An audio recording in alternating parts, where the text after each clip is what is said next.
मान्यवर, अभी एक फैशन हो गया है, आम्बेडकर आम्बेडकर आम्बेडकर आम्बेडकर आम्बेडकर आम्बेडकर। इतना नाम अगर भगवान का लेते तो 7 जन्मों तक स्वर्ग मिल जाता। अच्छी बात है ना? सुनिए तो। आजकल अंबेडकर का नाम लेना फैशन हो गया है। अंबेडकर अंबेडकर अंबेडकर। अगर यही नाम अगर भगवान का लेते तो 7 जन्मों के लिए स्वर्ग मिल जाता। यह बयान केंद्रीय मंत्री अमित शाह की है। इस बयान को लेकर अमित शाह कड़ी आलोचना का शिकार बन गए हैं। उनके नाम पर काफ़ी अधिक पुतले जलाए जा रहे हैं। उनके नाम पर राजनीति विरोध प्रदर्शन काफ़ी तेज हो गया है। उनको अपने गृह मंत्री के पद से इस्तीफा देने के लिए भी विपक्ष के नेता काफ़ी अधिक जोरदार प्रदर्शन कर रहे हैं। गृह मंत्री अमित शाह ने यह बयान मंगलवार 17 दिसंबर को दिया, जहां पर संविधान के 75 वर्ष पूर्ण होने के अवसर पर राज्यसभा में एक विशेष परिचर्चा हो रही थी, जहां पर संविधान के कामों के बारे में, संविधान से देश में क्या क्या लाभ हुए, संविधान से किन किन लोगों को लाभ प्राप्त हुआ, इन पर चर्चा हो रहा था। इसी बीच अमित शाह ने इस अपनी बयान दिया, जिस पर राजनीति काफ़ी गरमाई हुई है। वहीं विपक्ष के नेताओं का इस बयान को लेकर कहना है कि भारत के संविधान के प्रमुख निर्माता बाबा साहेब डॉक्टर भीमराव अंबेडकर का यह एक बहुत बड़ा अपमान है। बाबा साहेब भीमराव अंबेडकर ने देश और संविधान के प्रति जो अपना कार्य किया है, उनके विरासत का यह अपमान है। इसे लेकर विपक्ष के सारे नेताओं, राहुल गांधी से लेकर मल्लिकार्जुन खड़गे तक इसका काफ़ी अधिक विरोध प्रदर्शन कर रहे हैं तथा केंद्रीय मंत्री अमित शाह से इस्तीफे की मांग कर रहे हैं। तो वहीं केंद्रीय मंत्री अमित शाह ने अपने बचाव में 18 दिसंबर को एक प्रेस कॉन्फ्रेंस किया। उसमें उन्होंने कहा कि कांग्रेस अपने राजनीतिक लाभ के लिए मेरे बयान को तोड़ मरोड़ कर पेश कर रही है। मेरा इरादा किसी भी हालत में बाबा साहेब अम्बेडकर का अपमान करना नहीं था। उन्होंने अपने पार्टी पर जोर देते हुए कहा कि मैं एक ऐसे पार्टी और एक ऐसे समाज से आता हूं, जहां पर मैं बाबा साहेब अम्बेडकर का और उनके विचारों का सपने में भी अपमान करने के बारे में नहीं सोच सकता हूं। अमित शाह ने अपने प्रेस कॉन्फ्रेंस के बयान में कांग्रेस को ही बाबा साहेब अम्बेडकर का विरोधी साबित किया। उन्होंने कहा कि कांग्रेस बाबा साहेब का विरोधी है, वे आरक्षण विरोधी भी है। उन्होंने नेहरू और इंदिरा गांधी का जिक्र करते हुए बाबा साहेब अम्बेडकर को भारत रत्न नहीं देने का भी अपना बयान जारी किया है। आप सुनिए इस बयान में अमित शाह ने अपने प्रेस कॉन्फ्रेंस में क्या क्या कहा है। प्रेस वार्ता में आप सभी का स्वागत है। विगत सप्ताह में संसद में लोकसभा और विधानसभा, राज्यसभा दोनों जगह संविधान को स्वीकार किए हुए 75 साल के मौके पर संविधान की रचना, संविधान निर्माताओं का योगदान और संविधान में प्रस्तावित किए गए आदर्शों पर एक गौरवमयी चर्चा का आयोजन संसद के द्वारा किया गया। वो चर्चा में 75 साल की देश की गौरव यात्रा, विकास यात्रा और उपलब्धियों की भी चर्चा होनी थी। ये तो स्वाभाविक है कि जब लोकसभा में, राज्यसभा में पक्ष और विपक्ष होते हैं तो हर मुद्दे पर लोगों का नजरिया अलग अलग होता है, दलों का नजरिया अलग अलग होता है, वक्ताओं का नजरिया अलग अलग होता है। मगर संसद जैसे देश के सर्वोच्च लोकतांत्रिक फोरम में जब चर्चा होती है, तब इसमें एक बात कॉमन होती है कि बात तथ्य के आधार पर होनी चाहिए और बात सत्य के आधार पर होनी चाहिए। कल से कांग्रेस पार्टी ने जिस तरह से तथ्यों को तोड़ मरोड़ कर रखने का प्रयास किया है, ये अत्यंत निंदनीय है और मैं इसकी निंदा करना चाहता हूं।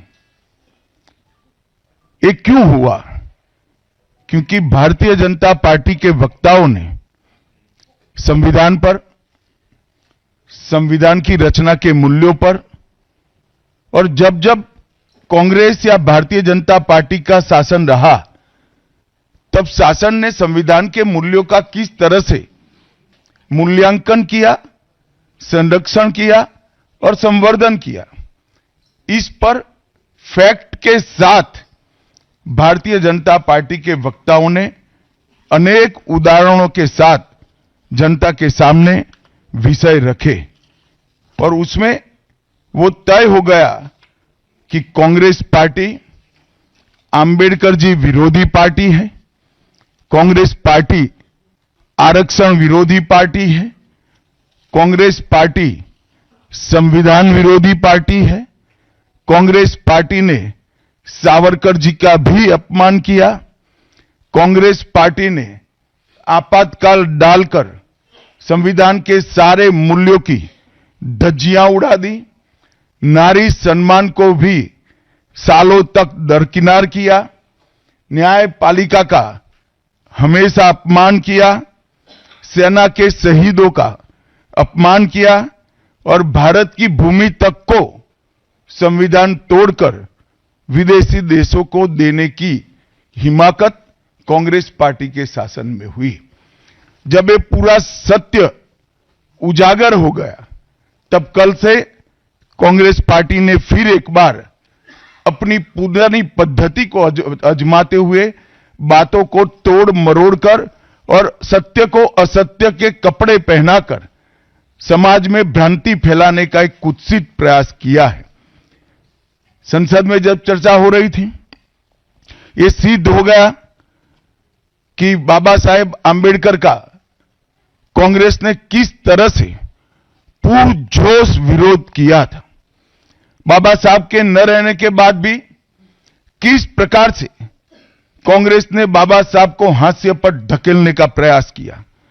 जब संविधान सभा अपना काम कर चुकी, चुनाव हुआ 1951-52 में और 54 में, दोनों बार कांग्रेस ने बाबा साहब को हराने के लिए कोई कसर नहीं छोड़ी। यहां तक कि फ्रेंडली चुनाव होता है, स्पिरिट वाला चुनाव होता है, ऐसा चुनाव भी नहीं था। विशेष प्रयास किया गया और वो उनकी हार को सुनिश्चित किया गया। जहां तक भारत रत्न देने का सवाल है, कांग्रेस के नेताओं ने कई बार खुद ही अपने आप को भारत रत्न दिए हैं। 55 में नेहरू जी ने खुद को भारत रत्न दे दिया, 71 में इंदिरा जी ने खुद को भारत रत्न दे दिया और 1990 में बाबा साहब को भारत रत्न तब मिला जब कांग्रेस पार्टी सत्ता में नहीं रही और भारतीय जनता पार्टी के समर्थन वाली सरकार थी। 1990 तक कांग्रेस पार्टी बाबा साहब को भारत रत्न न मिले इसका बड़े जतन से प्रयास करती रही, यहां तक कि बाबा साहब की जयंती को भी, 100वीं जयंती को भी मनाने का मना ही कर दिया गया। नेहरू जी की आंबेडकर जी के प्रति नफरत जग जाहिर है। नेहरू जी की खुद की किताब selected works of Jawaharlal Nehru second series volume 16, इसके भाग 2 की पृष्ठ संख्या 532 पर एक पत्र का उल्लेख है। जब बीसी राव ने नेहरू जी को पत्र लिखकर कहा कि आंबेडकर जी मंत्रिमंडल से इस्तीफा देकर जाने का मन बना रहे हैं, तब नेहरू जी का एक जवाब था, आंबेडकर के जाने से मंत्रिमंडल में कोई फर्क नहीं पड़ने वाला है। आंबेडकर जी के महान योगदान का मूल्यांकन जवाहरलाल जी किस तरह से करते थे, इससे बड़ा कोई उदाहरण नहीं हो सकता। जब पंडित जी की एक और किताब को पढ़ते हैं, लेटर टू चीफ मिनिस्टर में एक उल्लेख है, बंबई के मेयर ने एक पत्र में बाबा साहब के आंबेडकर के जन्मस्थान मऊ में उनका स्मारक बनाना चाहिए, ऐसा सुझाव दिया। 18 जून 1959 को पंडित जी ने कहा, सरकार के लिए स्मारक स्थापित करना बिल्कुल सामान्य बात नहीं होगी। आमतौर पर स्मारक निजी पहल से किया जाता है। अपने परिवार के चाहे कोई भी सदस्य हो, नेहरू जी हो, इंदिरा जी हो, संजय गांधी हो, राजीव गांधी हो, कई सारे लोगों के लाखों स्मारक देश के अंदर बनाने वाले परिवार के मुखिया कहते हैं कि आमतौर पर निजी पहल पर स्मारक बनाया जाता है, क्योंकि ये स्मारक B.R. आम्बेडकर जी का था। मित्रों, जब एक दूसरा उदाहरण मैं देना चाहता हूं। एक सर्वदलीय मंत्रिमंडल, पहली देश की कैबिनेट बनी जिसमें बाबा साहेब आम्बेडकर भी सदस्य थे, नेहरू जी प्रधानमंत्री थे। नेहरू जी की किताब selected works of Jawaharlal Nehru में एक और उल्लेख आता है। नेहरू जी के आश्वासन के बावजूद आम्बेडकर जी को कोई महत्वपूर्ण विभाग नहीं दिया गया और ये स्पष्ट इसके अंदर उल्लेख है कि सरकार की नीतियों, विशेषकर विदेश, रक्षा और अनुसूचित जाति और जनजाति से जुड़ी हुई नीतियां और 370 के खिलाफ आम्बेडकर जी थे। जब एक और कांग्रेस पार्टी है, बाबा साहेब आम्बेडकर का कोई स्मारक जब तक कांग्रेस सत्ता में रही बड़ा नहीं बना। जहां जहां विपक्ष की सरकारें आती गई, स्मारक बनते गए। भारतीय जनता पार्टी की सरकारों ने और नरेंद्र मोदी जी की सरकार ने बाबा साहब के जीवन के संबंधित पंच तीर्थ का विकास किया। मध्य प्रदेश में महू, लंदन में वो स्थान जहां बाबा साहब पढ़ते थे, नागपुर में दीक्षा भूमि, दिल्ली में महापरिनिर्वाण स्थान और महाराष्ट्र के मुंबई में स्थित चैत्य भूमि का विकास करने का काम भारतीय जनता पार्टी की सरकारों ने किया। 19 नवंबर 2015 को नरेंद्र मोदी जी ने आम्बेडकर जी के सम्मान में 26 नवंबर को संविधान दिन घोषित किया। डॉक्टर आम्बेडकर इंटरनेशनल सेंटर की स्थापना भी की।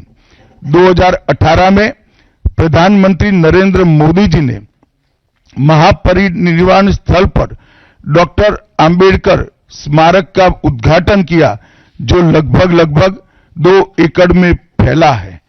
मित्रों, मैं आज जब आप सबके सामने उपस्थित हुआ हूं, तब राज्यसभा में मेरे बयान को तोड़ मरोड़ कर पेश किया गया।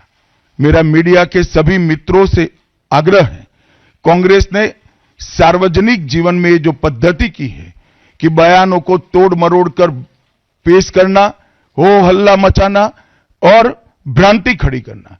पहले उन्होंने नरेंद्र मोदी जी के भी एडिटेड बयानों को सार्वजनिक किया। चुनाव जब चल रहा था, मेरे बयान को AI का उपयोग कर एडिट किया गया और पूरे देश में इसको प्रसारित करने का घृणित काम किया गया। और आज आम्बेडकर जी के लिए मेरी बात को तोड़ मरोड़ कर वो पेश कर रहे हैं। मैं स्पष्टता के साथ कहना चाहता हूं, मीडिया को विनती भी करना चाहता हूं कि मेरा पूरा बयान जनता के सामने रखिए। मैं वो पार्टी से आता हूं जो पार्टी कभी आम्बेडकर जी का अपमान नहीं कर सकती।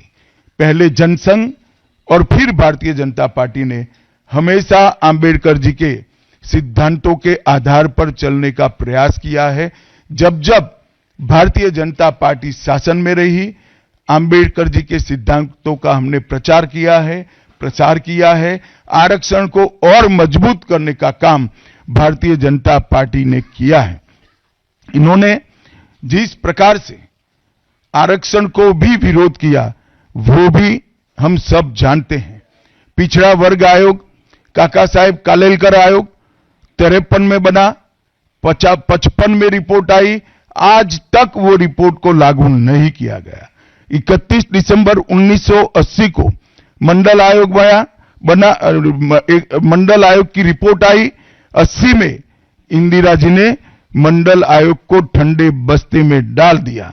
90 में जब गैर कांग्रेसी सरकार आई, तब मंडल आयोग की रिपोर्ट लागू हुई, उस वक्त राजीव गांधी विपक्ष के नेता थे और जब मंडल आयोग की रिपोर्ट लागू हुई, प्रस्ताव संसद में आया, राजीव जी ने अपने जीवन का सबसे लंबा भाषण ओबीसी के आरक्षण का विरोध करने के लिए किया। आज मैं फिर से एक बार आग्रह के साथ मीडिया को बताना चाहता हूं, सच्चाई को जनता तक पहुंचाना चाहिए। मेरी पूरी बात बहुत स्पष्टता के साथ, कोई कंफ्यूजन के बगैर राज्यसभा के रिकॉर्ड पर है। आज भारतीय जनता पार्टी के सैकड़ों कार्यकर्ताओं ने ट्वीट कर भी इस सत्य को लोगों के बीच में पहुंचाया है और जिन्होंने जीवन भर बाबा साहेब का अपमान किया, जिन्होंने जीवन भर बाबा साहब के सिद्धांतों को दरकिनार किया, जिन्होंने जब तक सत्ता में रहे बाबा साहब को भारत रत्न मिलने नहीं दिया, जिन्होंने जब तक सत्ता पर रहे आरक्षण के सिद्धांतों की धज्जियां उड़ाई, वो लोग आज बाबा साहेब आंबेडकर के नाम पे भ्रांति फैलाना चाहते हैं। मैं कांग्रेस के अध्यक्ष खड़गे जी को भी कहना चाहता हूं, खड़गे साहब, आपका तो कम से कम दायित्व बनता है, क्योंकि आप उस वर्ग से आते हो जो वर्ग के लिए बाबा साहब आंबेडकर जी ने पूरा जीवन समर्पित किया। आपने कम से कम कांग्रेस के एक कुत्सित प्रयास में सपोर्ट नहीं करना चाहिए था। मुझे बड़ा दुख है कि आप भी राहुल गांधी जी के दबाव में इसके अंदर शामिल हुए हो। मित्रों, आज जब हम सब यहां बैठे हैं, मैं फिर से एक बार कहना चाहता हूं, कांग्रेस के पास इस संविधान के ऊपर की चर्चा में बाबा साहेब आंबेडकर विरोधी कांग्रेस है, इसका कोई जवाब नहीं बचा। संविधान विरोधी कांग्रेस है, इसका कोई जवाब नहीं बचा। कांग्रेस आरक्षण विरोधी है, इसका कोई जवाब नहीं बचा। कांग्रेस सावरकर विरोधी है, इसका भी कोई जवाब नहीं बचा। कांग्रेस ओबीसी विरोधी है, उसका भी कोई जवाब नहीं बचा। आपातकाल का पाप कांग्रेस के ही समय में हुआ, इसका भी कोई जवाब नहीं बचा। नारी सम्मान का विरोध भी कांग्रेस ने ही किया, वो प्रस्तापित हो गया। न्यायपालिका का अपमान ही कांग्रेस ने ही किया, वो भी प्रस्तापित हो गया।